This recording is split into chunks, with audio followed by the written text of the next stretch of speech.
Bom, deixa eu só ajeitar o meu Stalin. Eu já mostrei isso na live, né? Então, se você tá vendo esse corte, você deve estar assistindo esse corte. Então, ó, aqui eu comprei uma colher e um mini Stalin na Geórgia. E aí eu não tinha colocado eles juntos até agora. Então, a gente oficialmente tem o quê? Nós temos o camarada Stalin e a sua colher comicamente grande. Então, ele e sua colher comicamente grande estão aqui para nos abençoar e pegar um pouco do nosso sucrilhos. Dos sucrilhos da ideologia. Sucrilhos da ideologia. Mas, ó, saiu a notícia aí, né, nessa semana, que o governo federal, né, aprovou um projeto que vai acabar, entre aspas, regulamentando o trabalho, né, dos entregadores do iFood, né? Por que eu coloco isso entre aspas? Porque o texto, como ele foi passado, gerou um bafafá do cacete. Gerou um bafafá enorme. Por um lado, era a extrema-direita papel alumínio falando que o iFood vai sair do Brasil, que a Uber vai sair do Brasil, e porque não é mais lucrativo. Meu amigo, vamos fazer um exercício rápido aqui, um exercício rápido. A lucratividade que os modelos de negócio da Uber e do iFood têm no Brasil é uma piada, velho, de tão grande que é. Só pra vocês terem uma ideia, o iFood participa, direta ou indiretamente, então envolvendo tanto a parte logística das entregas, por exemplo, ou a parte da questão do gerenciamento dos restaurantes, dos entregadores, blá, blá, blá, blá, blá, blá, blá, blá. O iFood movimenta mais ou menos 0,5% do PIB brasileiro. Esse é o equivalente aos valores que ficam circulando dentro do modelo de negócio do iFood. Tá ligado? 0,5% do PIB. 0,5% do PIB é muito dinheiro. 0,5% para uma empresa é absurdo. Então é um mercado que tem uma participação nos ativos, aí uma participação econômica, financeira muito grande. Certo. E o segundo ponto é que essa regulamentação, ela não é boa. Porque a gente ainda teve essa parte. As pessoas da esquerda falando, aê, regulamentou, aê, agora sim, né? Agora vamos poder trabalhar, tá, não sei o que, blá, blá, blá. Agora, a pergunta que fica é essa, né? Porque agora ela fala, caralho, Gustavo, você é contra a regulamentação. Não, não é isso, né? Mas eu tenho certeza que eventualmente isso vai acontecer. O que acontece, e eu acho que é importante a gente entender, é que a forma como esse tipo de trabalho de entregador, né, de trabalhador por via de aplicativo, se tornou uma opção muitas vezes viável, e a única opção viável para muitos casos, para poder lidar com a desocupação e o desemprego, é um sintoma da forma de como as relações de trabalho no capitalismo brasileiro estão sendo articuladas. Mas não é de hoje. Não é de hoje. Porque a gente tem que pensar o seguinte, né? Por que essa opção virou uma grande opção de trabalho para muita gente? Porque a gente tem visto, a gente observa esse processo cada vez mais, de uma dinâmica, né, econômica brasileira que está muito centrada, está muito ligada a um processo em que a força de trabalho perdeu valor.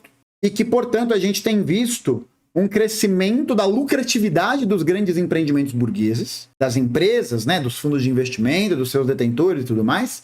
E, ao mesmo tempo, a gente tem visto uma queda na qualidade do trabalho no Brasil. A gente tem um processo que vem de muito lá de trás. Então, por exemplo, o FGTS, o Fundo de Garantia pelo Tempo de Serviço, foi uma medida criada em 67, 68, não lembro agora, mas acho que é 67, e foi criada justamente para acabar com a estabilidade do decênio que existia. Porque tinha uma regra no antigo mundo do trabalho que definia que se você ficasse 10 anos trabalhando numa empresa, essa empresa não podia mais te demitir.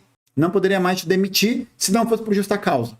Existia esse contrato de estabilidade. O FGTS foi criado exatamente para quebrar essa estabilidade. E aí, ao invés de você garantir o emprego da pessoa durante todo o tempo da vida dela, o que você faz?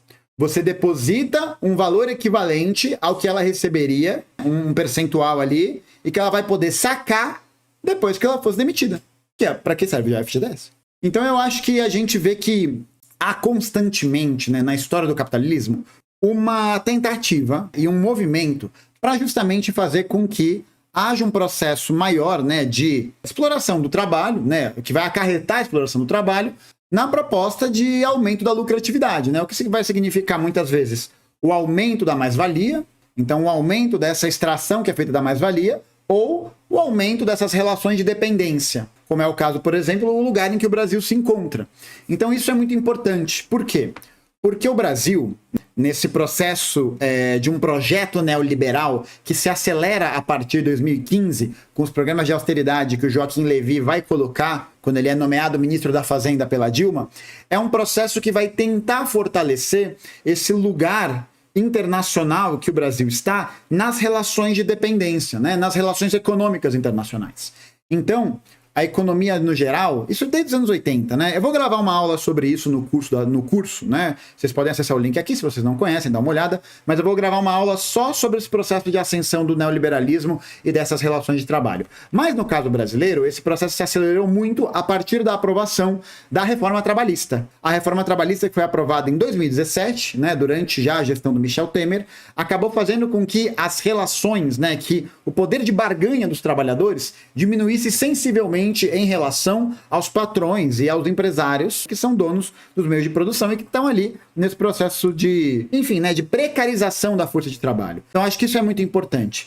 Esse processo que a gente tem visto, né, ao longo desses últimos anos, e que se expressa historicamente, é um processo de constante esforço para poder criar um elemento de precarização do valor da força de trabalho. Então você cria mecanismos e cria estruturas que vão desvalorizar a mão de obra daquele trabalhador. Isso por várias formas, tanto pela perda da estabilidade, tanto pela perda da falta de empregos regularizados e por esse modelo de trabalho que a gente tem aqui. Então o que acontece é que esse tipo de trabalho, ele acabou se tornando a opção de muita gente, porque é aquele negócio, né? A empresa de luz, a empresa de água, a empresa de energia, de internet, não vai esperar você arrumar um emprego estável e regular e não vai subsidiar, né, o seu custo de vida, então você precisa arrumar um emprego.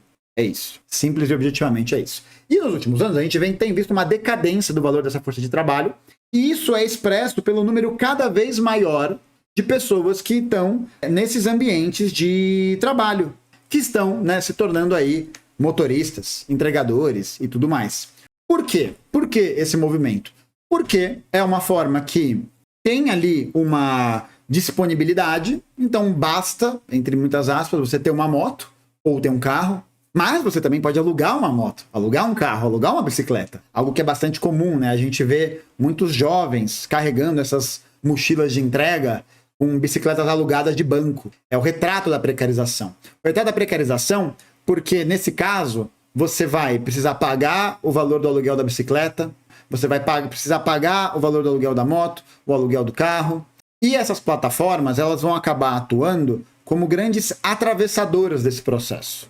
Então o iFood, ele vai tirar 30% do valor de faturamento dele dessas operações. Então existem vários mecanismos, né, que fazem com que esse trabalho seja muito precário.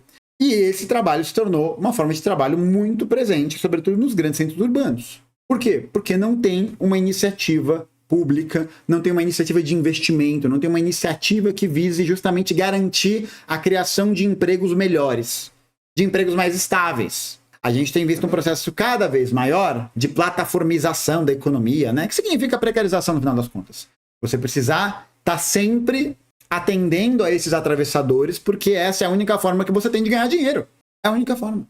E aí acontece o seguinte, né? Muita gente acabou migrando para essa iniciativa num primeiro momento e disse que valia muito a pena. Então tem vários vídeos por aí, né, de pessoas falando, desses TikTok, entrevistando. Ah, o motociclista, né, o entregador ali, tira 3 a 5 mil reais por mês e vale muito a pena, e não sei o quê. Então, é interessante a gente perceber que essa iniciativa de trabalho, que é muito precária, né, porque ela é marcada por vários elementos. Primeiro, né, pela falta de acesso a uma estrutura que garanta uma autonomia do trabalho. Então, se a sua moto quebra, o problema é seu. Se a sua bicicleta quebra, o problema é seu. Se o teu carro quebra, o problema é teu. Por quê? Porque você não é um contratado do aplicativo. Você é um prestador de serviço. Você é um prestador de serviço, você é um colaborador. E aí o discurso que existe, né, que é muito corrente, é que você está no aplicativo porque você quer. Então isso deixa em evidente esse caráter de precarização. Então você tem essa dependência de materiais que muitas vezes não vão conseguir ser suficientemente pagos, porque é caro você consertar um carro, né? É caro você consertar uma moto. E se você não tem o meio do trabalho para exercer aquele trabalho, você não vai trabalhar. Acabou. Acabou. Simples assim. Há jornadas que são extremamente extenuantes, acho que não precisa dizer isso, né? Pô, é super normal a gente ver trabalhadores de iFood e de Uber trabalhando 10 a 12 horas por dia, né? quando na verdade a jornada regular no Brasil são 44 horas semanais, que são 8 horas durante a semana e 4 horas no sábado. Isso quando a gente está falando de uma escala CLT, que não é uma escala 6, acho que não é uma escala 6 por 1, não sei se é uma escala 6 por 1. Mas a gente tem, né, essa jornada de trabalho que é muito extenuante, você tem, sobretudo, as condições de trabalho são muito ruins. Então, eu fiz uma pesquisa separando alguns dados que são bastante reveladores, assim, nesse sentido. Só para vocês terem uma noção, segundo o Observatório de Saúde e Segurança do Trabalho, em 2022, houve um aumento de 7% em mortes por acidente de trabalho. Hoje, no Brasil, mais de 1,5 milhão de pessoas utilizam a moto como principal instrumento de trabalho. Quais são essas 3 categorias? Motorista de aplicativo, entregador e mototáxi. Então essa realidade tem se tornado uma realidade cada vez mais presente para muita gente, né? E essa realidade, ela se reflete, né? Essa precarização se reflete exatamente nessas questões que estão relacionadas aos acidentes de trabalho. Então a gente, em 2023, entre janeiro e março, tiveram 209 mortes causadas por acidentes de trabalho envolvendo moto. Um aumento de 11% em relação ao ano anterior. O número de internações por acidente, né, de internações nas sessões de ortopedia e traumatologia no Hospital das Clínicas era de 3,9 a cada 100 mil habitantes em 2011. E em 2021, esse número saltou para 6,1 pessoas a cada 10 mil habitantes. Ou seja, a cada 10 mil pessoas, 6 sofrem acidentes que os obrigam a serem levados para a ortopedia. Em 2020, foram 90 mil internações desse tipo. 90 mil. E por que eu estou falando esses dados, né? A insegurança do trabalho. A insegurança do trabalho. Porque a partir do momento que você é um entregador e você está ali como um prestador de serviço para aquela empresa, um prestador de serviço para aquela operação e não um contratado, a empresa não tem nada que ver com a tua vida, rapaz. Esquece. Se você sofre um acidente, o problema é seu. Se você é morto, né? Que nem a gente teve o caso do motoqueiro do iFood, né? Do motociclista do iFood, Yuri, que morreu depois de um acidente. E como ele estava usando o aplicativo no nome da companheira dele, porque ele havia sido bloqueado, né? Porque tem essa também. Já que é o aplicativo que faz a regulação dessa oferta de trabalho, é ele que decide se você está apto ou não a realizar o trabalho. Então, se o aplicativo, em um determinado momento, resolver que você descumpriu as medidas de não sei o que lá, né? Descumpriu as diretrizes, ele te bloqueia. Ele te bloqueia e você não consegue mais fazer entrega. Aí um pai de família faz o quê? Como que ele pode, né? Porque ele precisa trabalhar, cara. Precisa juntar dinheiro. Precisa pagar a conta, pô. Tá ligado? Então o que acontece? Aí o cara sofreu um acidente, morreu, e o iFood não garantiu o seguro de vida para a família, porque o entregador estava utilizando o aplicativo da sua namorada, porque ele havia sido bloqueado no aplicativo dele, e por isso o iFood disse não. Quebrou as regras aí, um beijo. E esse tipo de postura do iFood já não é a primeira vez, né? Agora, essa semana, a gente teve o caso do entregador, que foi entregar um bagulho no Rio de Janeiro, se recusou a subir pro senhor da Casa Grande, e o senhor da Casa Grande simplesmente atirou no entregador. E aí o iFood fez uma notinha. Ó, vou até mostrar aqui. Eu não lembro onde que saiu isso. Acho que não sei se foi no Twitter. Mas o iFood fez uma notinha mequetrefe, falando que excluiu o cara da plataforma, ele foi banido. É meio que isso, assim. Não falou se vai prestar assistência ao entregador, não falou se vai prestar assistência à família, nada disso. Elas por elas, né? Tá tudo bem. Então esse tipo de descaso que o iFood tem com relação aos seus entregadores é um retrato dessa precarização. O caso do Yuri, o próprio caso do entregador lá de Alphaville, o caso desse PM que atirou no entregador. E fora, né, todo esse processo que eu estava comentando sobre o número de acidentes de trabalho. Por quê? Porque se você não tem uma relação estabelecida, né, se você não tem uma relação regulamentada com aquela empresa, porque você pensa, né, se você sofre um acidente de trabalho quando você é contratado de algum lugar, o lugar se responsabiliza. Porque acidente de trabalho é esse o nome, acidente de trabalho. Esse é o nome. Hoje, 70% das internações no Hospital das Clínicas, no setor de ortopedia e traumatologia, é de motociclista acidentado. E esse número é muito alto, porque vocês já devem ter visto, né? Para você conseguir ter um volume grande de dinheiro entrando na sua conta, você precisa fazer mais entrega. Acabou. Simples assim.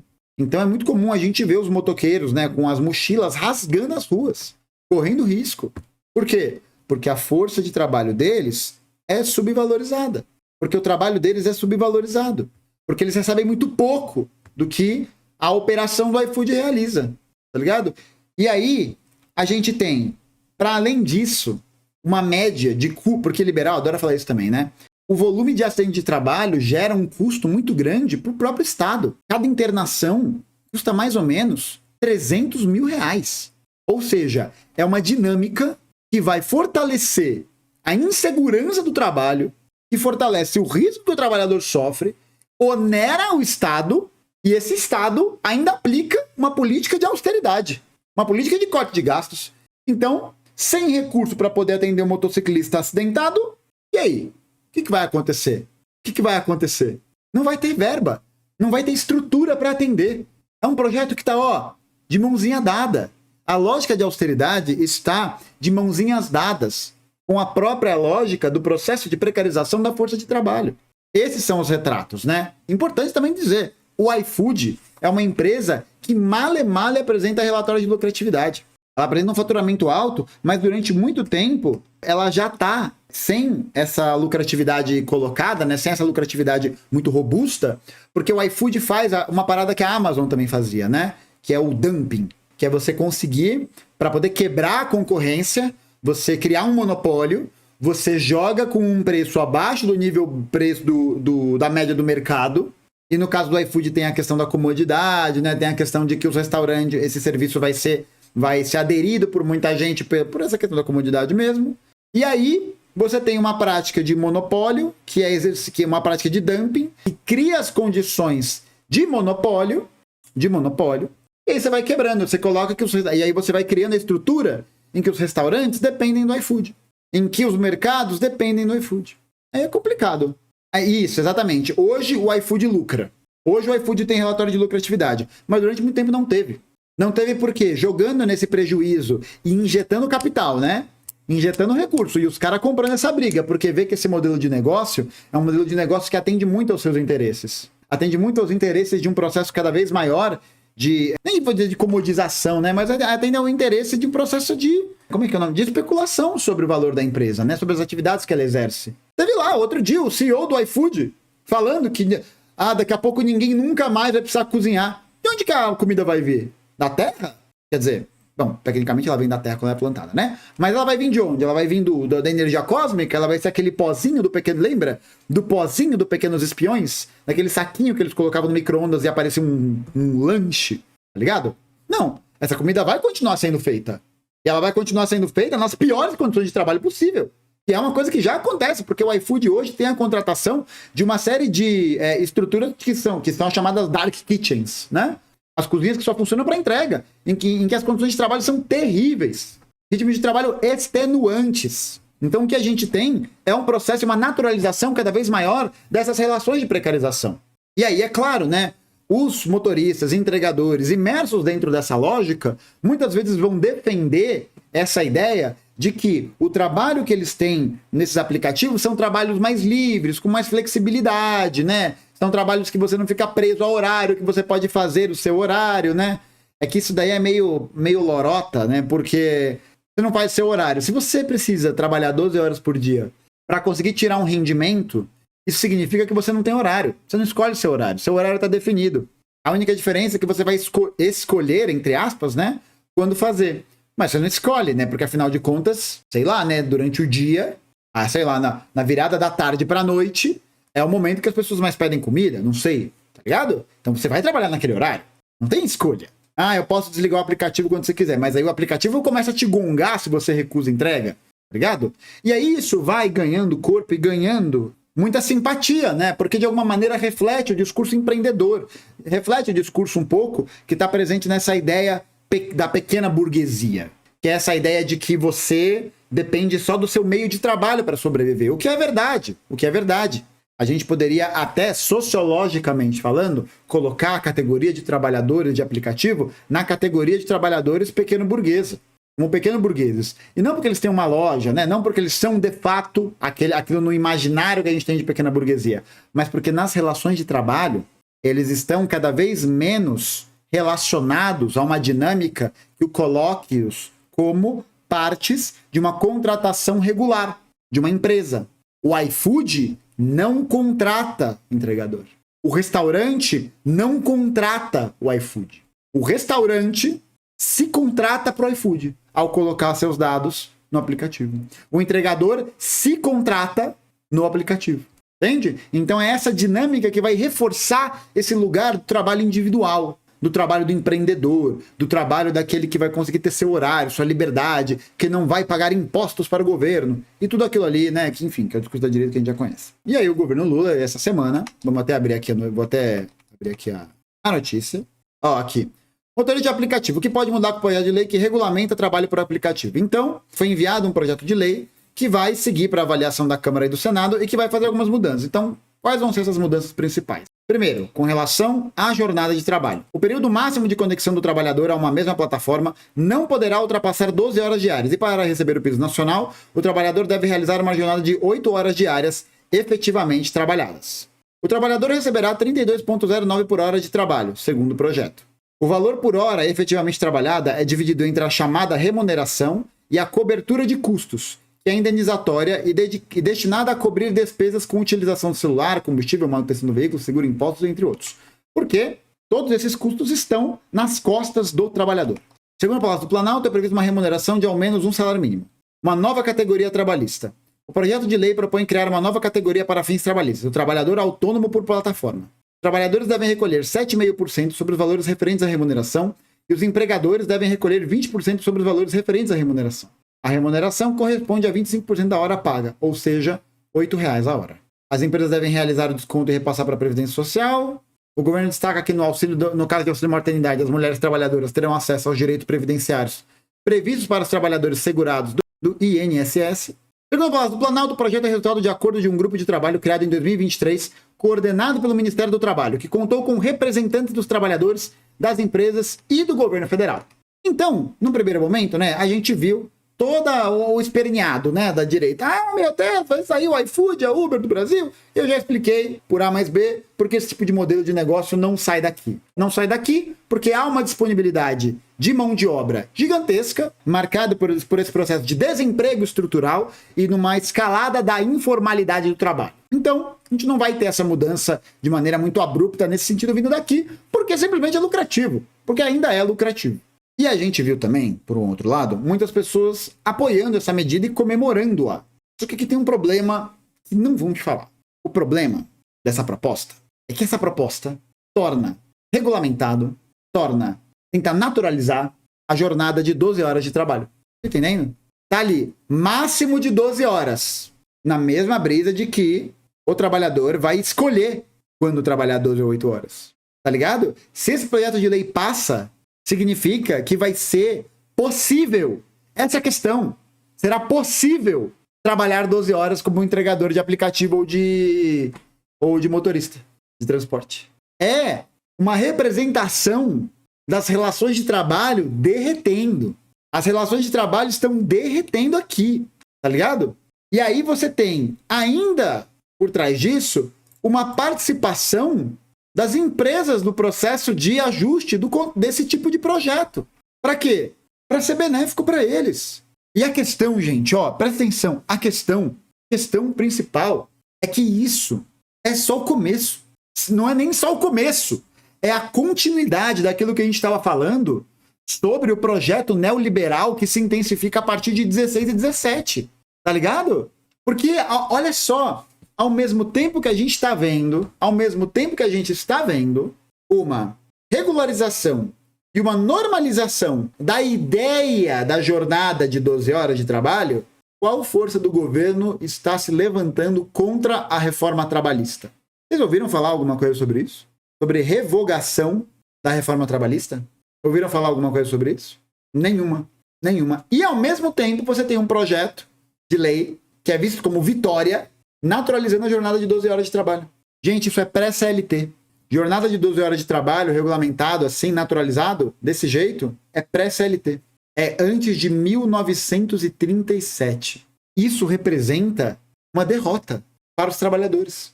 Representa uma derrota para os trabalhadores, porque o que se está ofertando aos trabalhadores é uma jornada pior, é um ritmo de trabalho pior, é a naturalização dessa forma de trabalho.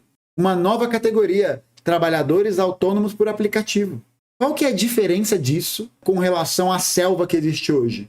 Você cria lá as regulamentações, né? As horas, não sei o que lá. E tipo, na realidade, isso não representa nada mais do que, primeiro, o mínimo, o salário mínimo, né, que é estabelecido, mas representa uma derrota. Uma derrota. É a regularização do trabalho precário da plataforma. Tá ligado?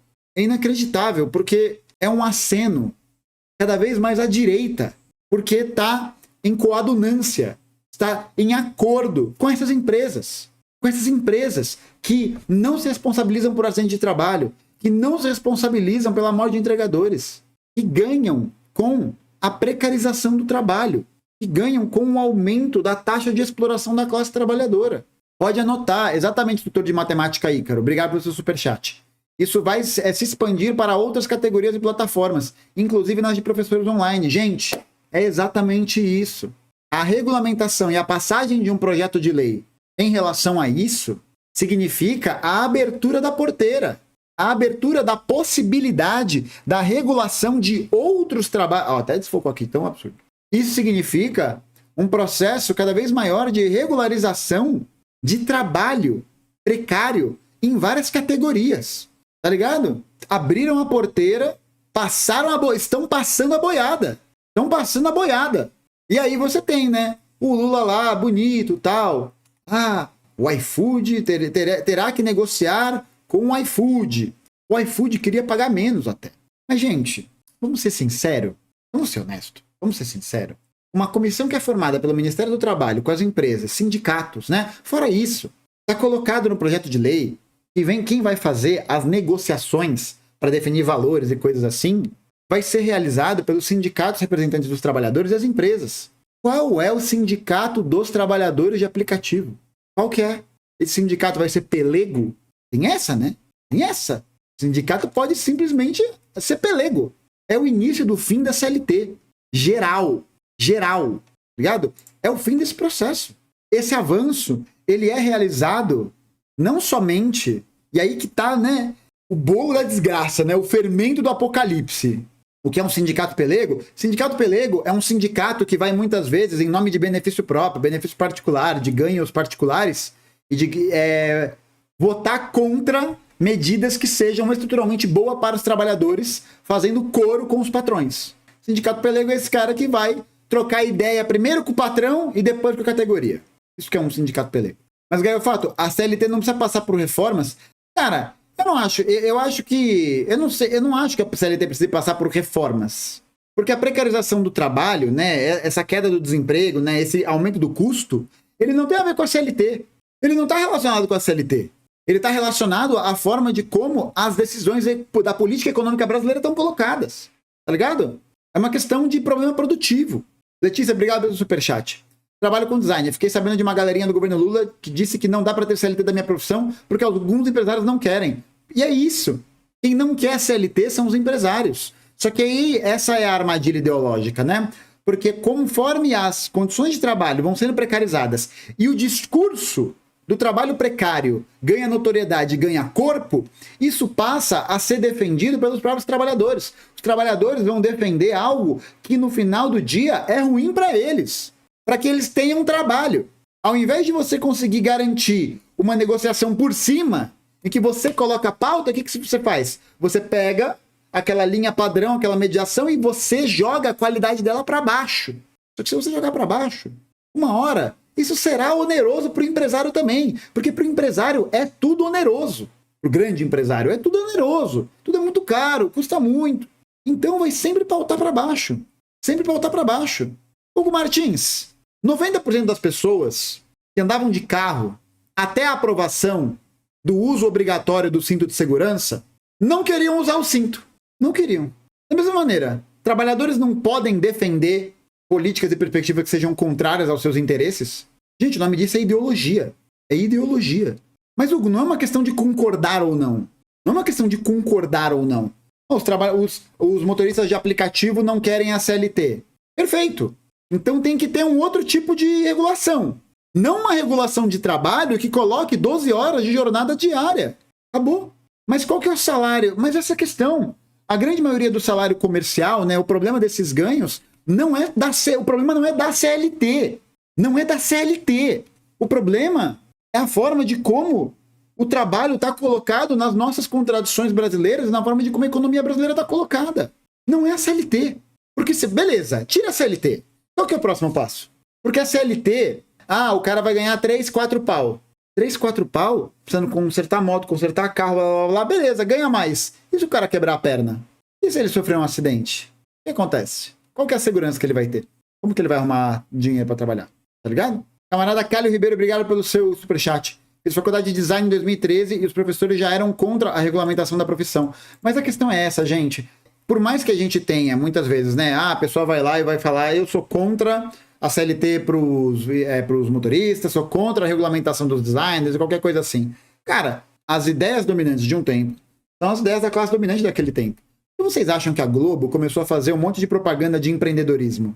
No momento histórico em que a gente tem que lutar por melhores condições de trabalho, em que a gente tem que lutar pela redução da jornada de trabalho. Pela redução da jornada de trabalho. Esse projeto vai lá e mostra o quê? Naturalização do aumento da jornada de trabalho. A gente deveria lutar pelo fim da escala 6x1. Esse projeto de lei vai basicamente na contramão disso. Na contramão. Ao invés da gente lutar por menos trabalho, estão aprovando um projeto e comemorando como se fosse uma vitória, uma relação de mais trabalho, de mais tempo. Que porra é essa, velho? Que porra é essa? Trabalhei como 5 anos como gestor de base de um aplicativo de Curitiba. Te falo que outras regras vão entrar e fazer com que os entregadores não gostem desse projeto. Porque, afinal das contas, é isso. Quem sentou para fazer o projeto foram as empresas junto com o Ministério do Trabalho e com as lideranças governamentais. É um projeto que nasceu para atender aos interesses da burguesia. É um projeto que nasceu para atender aos interesses dos empresários de aplicativo. E aí você pode até, né, bravejar, falar, vai ter que negociar, vai ter que negociar. Cara, você acha que o iFood... Acho que o iFood, o tamanho da empresa que é o iFood, já não tá com a faca e o queijo na mão? Já não tá com a faca e o queijo na mão? Jéssica Souza, bem-vindo ao canal de membros! Lembrando aí, hein, você que é membro do canal, acessa a live na íntegra. Live na íntegra, tá? Logo quando ela é postada. Então, pô, só pra vocês terem uma dimensão de como isso é histórico. Em 2014, a distância de pontos percentuais para trabalhadores formais e informais, a distância era de 10%. Hoje, aliás, 2022, que quando eu tenho esse dado, a diferença percentual de trabalhador formal e informal é 1,2%. 1,2%. O crescimento da informalidade do trabalho representa justamente um crescimento da precarização, um crescimento do volume de trabalho e acompanhado de uma queda do rendimento da classe trabalhadora. Basta a gente ver que esse ano saiu um dado que o salário mínimo tem a menor participação na renda brasileira desde 2000 e tralalá. Se eu não me engano, desde 19 anos atrás. Tá ligado? 19 anos atrás. O que é isso? A queda do rendimento do salário, a queda da formalidade, a naturalização disso. O que é? É um governo que impõe derrotas à classe trabalhadora. E aliado ao projeto de austeridade. O projeto que vai tirar recurso, que vai privatizar recurso. É um governo que joga contra a classe trabalhadora. Joga contra a classe trabalhadora. Camarada Cálio Ribeiro, obrigado pelo seu superchat de novo. Os alunos na época lutando para passar a regulamentação que foi barrado, os professores brigando que isso era ruim pra gente e convencendo muitos. Mas por que isso, né? No final das contas, claro que vai ter gente que vai ser contra isso. Claro, né? Claro que tem. É normal. Normal, pô. O nome disso é ideologia. Carlos Lima, obrigado pelo seu superchat europeu. Quantas horas eu trabalho por dia? Eu trabalho bastante. Eu trabalho várias horas por dia. Eu trabalho nas transmissões eu trabalho umas 7, 8 horas por dia, mais ou menos. Entre postagem, né? E assim, lembrar também que a jornada de trabalho não tem o mesmo tipo de diferença qualitativa em termos do que aquilo provê de cansaço, muitas vezes. Porque uma jornada de trabalho de um professor, regular pela manhã, é de 5 horas de trabalho. 5 horas. Mano, são 5 horas. 5, 6 horas. Cansam pra caralho. Muito. Não tem essas diferenças, né? É importante. Quantas horas por dia? Sim. Perfeito, camarada. Perfeito. Então eu acho que pra gente poder, né, entender isso, que toda essa dinâmica, ela tá diretamente ligado a um processo histórico e que está sendo acompanhado de outras medidas, de outros projetos que, ao cabo, jogam contra a classe trabalhadora. jogam contra os trabalhadores, contra a privatização, a precarização do serviço público, o novo arcabouço fiscal, essa nova jornada que vai ser regulamentada. Vai ser regulamentada. E aí, o que acontece com isso? É para nós ficarmos felizes com isso? Felizes? Não, pô. Não. Não tem nenhum debate com a categoria. Tá ligado? Não tem nenhum debate. Então, é o retrato, né? É o retrato da precarização e que pode demarcar. Gente, isso é muito grave. Isso é muito grave, porque isso pode simplesmente demarcar o início do fim do salário mínimo, da CLT. Tá ligado? Você está legitimando uma subcategoria. Ah, mas vai ser só para motorista de aplicativo. Confia, confia, confia, confia, confia, confia. É bem assim que a lógica do capitalismo funciona. É bem assim. Douglas Oliveira, obrigado pelo seu superchat. Esses trabalhadores de app já estão mergulhados na ideologia de que são empreendedores. Acham que trampar mais vai deixá-los ricos. O projeto se aproveita disso. Claro! Claro, é um processo que você naturaliza essa ideia de empreendedorismo. Você naturaliza essa suposta ideia de empreendedorismo, da liberdade do trabalho, do horário, não sei o quê, e aquilo ali vai sendo introjetado. E a pessoa trabalhando ali muitas horas por dia, não tem tempo de ler, muitas vezes não tem internet para poder acessar conteúdo, não dá tempo, precisa voltar para casa, comer, cozinhar, não dá tempo, pô. Não dá tempo, a pessoa vai se imergindo naquilo. É o discurso, que é o discurso central da forma de como o trabalho vai passar a ser visto com a contraofensiva neoliberal. É uma lógica que tenta retirar o trabalhador cada vez mais do lugar de reconhecimento e de si mesmo enquanto trabalhador. Ele não é trabalhador, ele é um autônomo. Ele não é trabalhador, ele é um colaborador. Ele não é um trabalhador, ele é parte da família. Essas bobagens. Sabe? Por quê? Porque aí você retira o caráter da exploração econômica. Você retira o caráter da relação de trabalho que está estabelecida ali naquela dimensão salarial, tá ligado? Naquela dimensão da relação econômica. Ele não é mais um trabalhador, ele não é mais um proletário. O que ele é? Ele é um prestador de serviço, né? Ele é um empresário. Ele é um PJ, né? CEO de MEI. Então confiem, né? Eu acho que é o diagnóstico. Essa medida, passada como vitória para uns, passada como apocalipse para outros, representa mais uma derrota concreta para os trabalhadores brasileiros. E é só o início. É só o início.